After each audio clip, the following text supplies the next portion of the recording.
Bonjour, je reviens vers vous pour vous présenter de nouvelles modifications en matière de micro-entreprise, modifications applicables depuis le 1er janvier 2018. Dans la précédente vidéo, je vous avais parlé de l'augmentation des plafonds pour les micro-entrepreneurs et également de la facturation de la TVA lorsque l'on dépassait un certain seuil. Je souhaite apporter une précision sur ces points. Lorsque l'on dépasse le seuil qui nous oblige à facturer de la TVA, cette facturation n'intervient que pour l'année en cours. Par exemple, si je dépasse le seuil et que je dois facturer de la TVA à partir du mois d'août, je ne facturerai de la TVA que jusqu'au mois de décembre. Au 31 décembre, au 1er janvier en fait de l'année suivante, les compteurs sont remis à zéro et je recommence une année sans facturer de TVA. Je n'en facturerai que si à nouveau je dépasse les seuils. Dans cette situation, probablement, il faudra se poser la question du statut, voir s'il n'est pas plus intéressant de changer de statut et ne pas rester micro-entrepreneur. Et ça, il convient de le voir plutôt avec un comptable.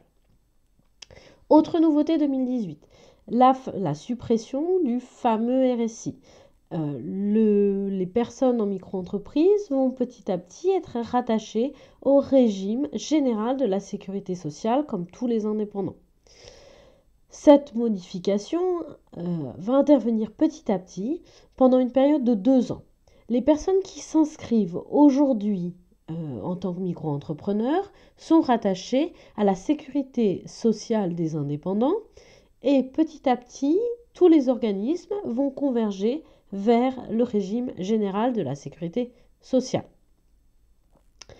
Concernant les plafonds, autre modification pour le prélèvement libératoire de l'impôt sur le revenu. Le plafond est modifié et il est tenu compte des revenus en N-2, donc puisque nous sommes en 2018, des revenus 2016, et donc il ne faut pas avoir dépassé un revenu de 26 818 € pour l'année 2016 pour avoir le droit de bénéficier du prélèvement libératoire de l'impôt sur le revenu.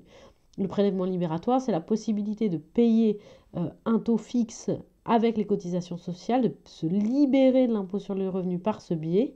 C'est intéressant, notamment si votre taux d'imposition est plus élevé si vous déclariez vos impôts. Donc c'est un calcul à faire.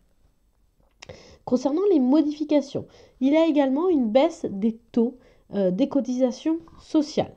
Alors, la baisse des taux des cotisations sociales intervient tant pour les cotisations sociales hors du régime de l'ACRE, mais également pour les personnes qui bénéficient du régime de l'ACRE.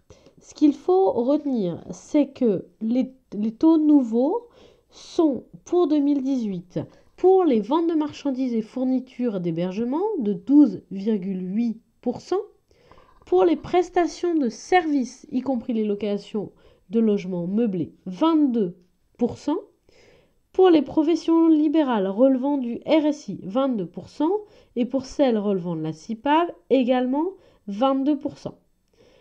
Je vous mettrai en lien de la vidéo toutes les informations pour que vous puissiez retrouver les différences avec les anciens seuils. Je préfère ne pas vous les rappeler en vidéo parce que ça rend l'explication moins claire.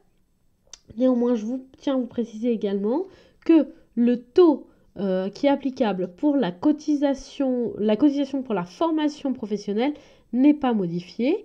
Il est de 0,10% pour les commerçants ou professions libérales non réglementées, de 0,30% pour les artisans et de 0,20% pour les professions libérales réglementées. Je vous rappelle mes coordonnées et je vous retrouve bientôt pour une nouvelle vidéo, notamment une vidéo où je vous présenterai les démarches à effectuer pour créer son auto-entreprise.